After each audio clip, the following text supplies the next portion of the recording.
The meaning of quantum physics is really in terms of giving us a new worldview that shows clearly how consciousness can be and is the ground of our being.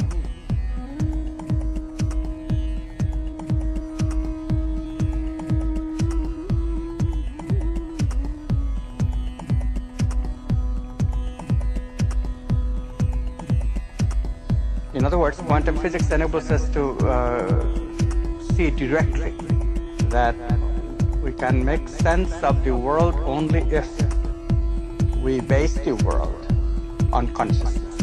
World is made of consciousness, world is consciousness, consciousness is the ground of being. Quantum physics makes this as clear as daylight.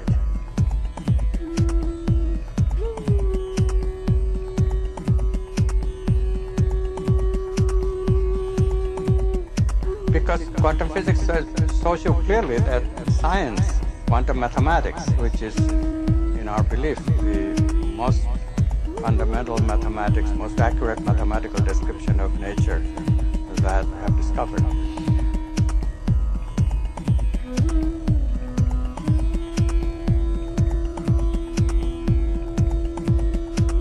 This mathematics shows us clearly that the movement of objects are describable only in terms of possibilities, not the actual events.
Quantum physics calculates only possibilities.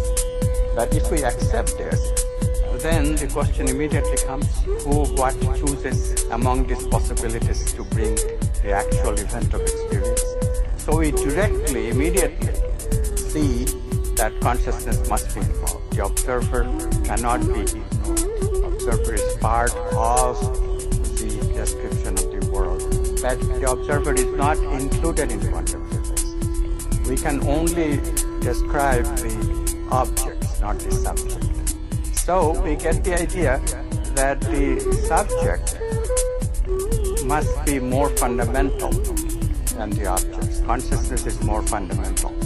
Consciousness must be the ground of being, of which objects are part, but not all of them.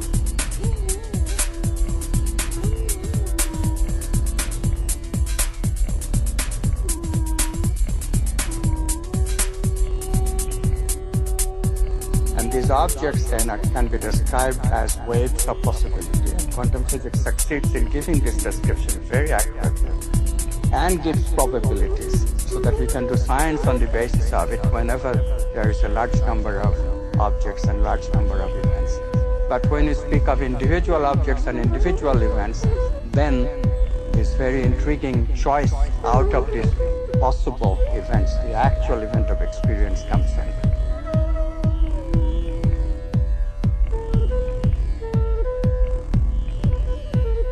And so, for the first time, science encounters free will. Consciousness is free because there is no mathematical description of the subject in our science. Only objects can be described mathematically, and only to the extent that they are possibility.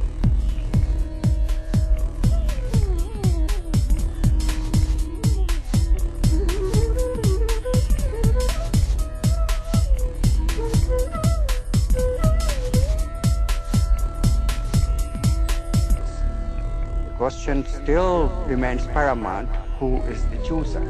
And when we see that, then we see that the chooser is free. There is freedom of choice. And of that freedom of choice comes our actual experience.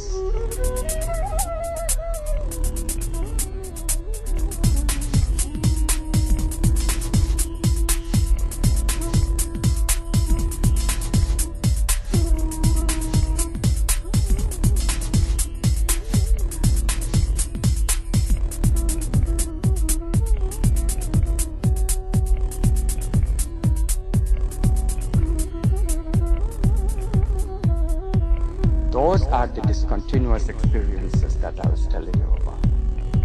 Now, of course, we get conditioned, and then a certain apparent continuity reigns, and that's what misleads us, that